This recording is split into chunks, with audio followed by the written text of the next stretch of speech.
Hi everyone, I'm Nicolet Sigunla, Product Engineer of Triglobe. Para ma-extend yung quality service namin, pumunta kami ng Ipilan Nickel Corporation para mag-repair ng unit na Aman Single Drum Roller. Same sa ganitong unit. So, free of charge. Alam niyo bakit? Dahil mahal namin kayo. At saka, under warranty pa.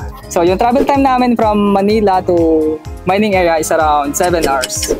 So, nung nasa site na kami, yung main challenge namin is yung weather condition tsaka yung location ng unit. Since nasa bundok siya, wala tayong protection sa ulan. So, ginawa namin is nag-set up kami ng lona para sa working area namin sa machine natin. So, in that way, may iwasan natin na mabasa yung engine parts tsaka electrical parts niya. Tapos, yung trabaho namin is dire-diretso. Kaya yung downtime ng machine is bumaba. So, dahil dito sa Triglobe, yung unit nyo, alaga namin.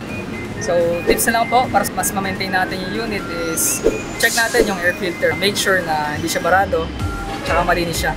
Para yung flow ng hangin papunta sa engine is dire-diretso. And maiwasan natin yung overheating. And next po is yung fuel tank. Make sure na at least once a year malinisan siya para mas maiwasan natin yung build-up ng moisture tsaka corrosion sa loob ng tangke. And lastly, syempre yung lubricants natin. Maintain yung level ng engine oil natin para maiwasan yung metal-to-metal na contact ng engine components. And kasi pwede siyang maging reason ng overheating sa engine natin. Tsaka mas maging hindi efficient yung ating engine. For more videos like this, please follow our social media accounts.